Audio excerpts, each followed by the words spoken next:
Hey there, it's guitarist Eric Skye coming at you again with another exciting episode of the 30-Day Guitar Challenge. Topic today is listening. Might seem overly obvious because, we're making music. It's all about sound, right? But as any married person will tell you, there's a big difference between hearing and listening. And so this will be sort of more about, maybe we'll call it attentive listening. And as I've said in previous episodes, I don't want to be woo-woo because I'm not at all. But I think that there might be some correlation to meditation or concentration or whatever you want to call it. Not that I know that much about it, but it seems like to me the biggest issue is all the shiny objects that come up in the road, of our awareness when we're making music. Everything from, where do I put my fingers, and am I going to remember that chord, and just all the stuff that's going through your head. It's hard to keep bringing yourself back to listening. So, and there's a lot of different layers to this. It's like listening to your playing, listening to someone you're playing with, listening to music. So maybe this will get a little lofty as stream of consciousness as all my lessons are. But as I've gotten older, I've gotten much better at this, and I noticed it's made a really big difference. Even though I've been playing for a really long time, I think it was really with I started playing with bassist Brian Casey out in Boulder, Colorado now. When we started doing duo gigs, he was a great listener, and he had a lot of really great ideas about listening, and I'll share some of those exercises that I remember him telling me about. But that was one of my first cases of just really kind of being able to really listen to someone and react and just, kind of get out of your head, and out of your thoughts and just into real listening. But let's see, where am I going to start? Tying it in with tone production and time. I mentioned, I think in one of them that I think I sometimes will use the metaphor of just sort of listening more with your right ear, just to really be listening to your right hand where your tone and your time is happening. And I think that that's a big part of this whole listening exercise too, is as I mentioned in previous lessons, to really be listening to your tone and your time and catch yourself when you're kind of drifting away from that. And then, as it relates to playing with other people, the exercise I remember that Brian mentioned once that was really great was to take a recording that you like, and he recommended like a classic jazz recording that's known for sort of its listening itself, its interaction. So I think that the example was Bill Evans live at the Village Vanguard. But for you, it could be totally something different.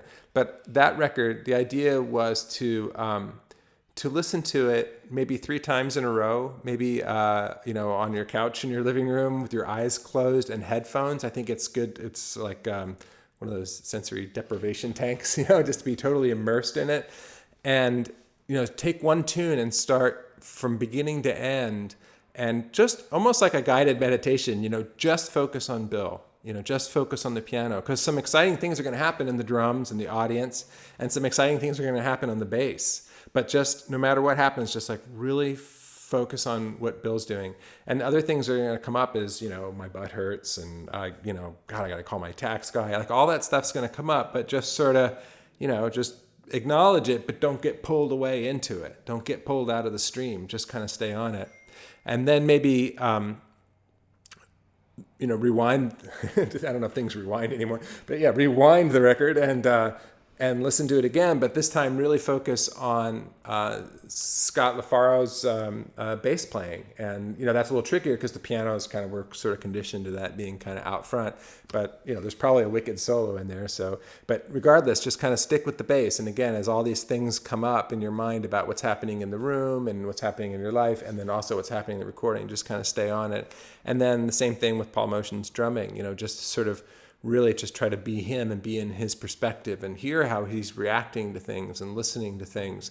This is a great exercise for developing your ability to kind of stay with something kind of long form, and as it seems like, modern society, like our attention span is being reduced, and things are just, people don't read books, you just read a paragraph now and then quickly click on something else. And So this ability to kind of stay with something is getting maybe harder because of our conditioning, but I think it's something that's worth strengthening.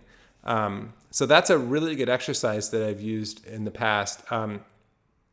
And just aside from the whole exercise thing, I think just listening to music in general is just so important if you're a musician. It's like if you're a chef, you got to know a little something about eating, or if you're a writer, you should be well read, I think.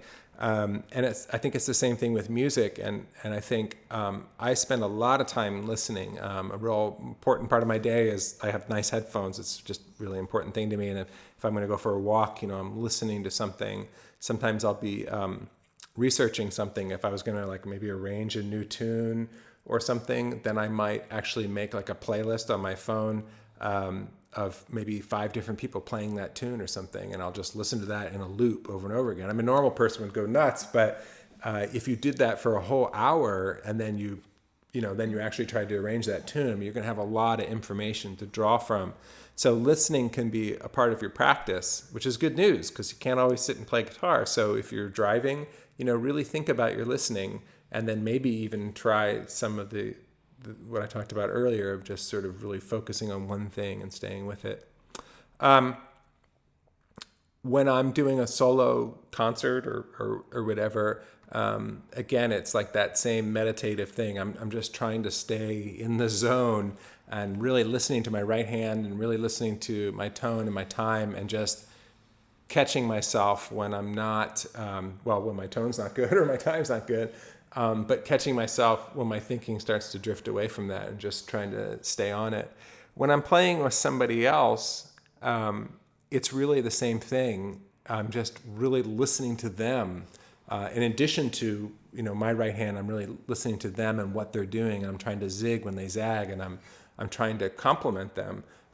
As I record this in, I think it's May of 2015, I'm just maybe a month or so away from releasing a duo guitar record with Mark Goldenberg, my favorite guitar players in the world and favorite people. And I'm really excited about this record.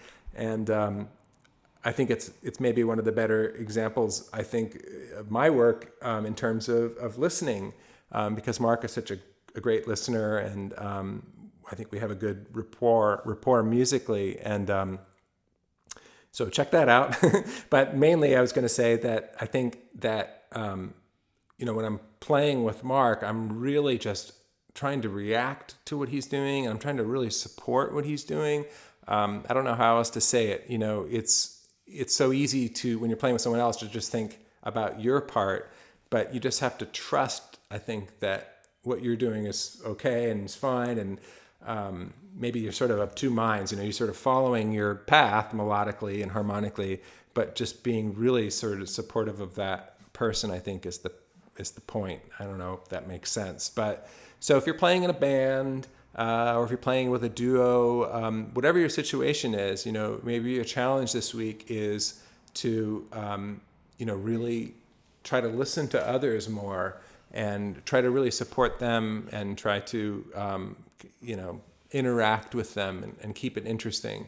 Because to me, the kind of music I like the sound of hearing musicians listening to each other. I think that Live at the Village Vanguard is just such a great example of that. I think if you just have 3 guys just kind of on their own playing, doing their own thing, it's sort of, or maybe 3 instruments that were recorded on different days in different states, I can always tell that it just doesn't do anything for me personally. I like interaction. So again, the challenge is to see if you can do that when you're playing with somebody else, or when you're playing with yourself, to really just kind of focus on your right hand and just really be listening. And then also, with recordings. And hopefully all that stuff will make you a better listener, and I'm sure it'll elevate your playing.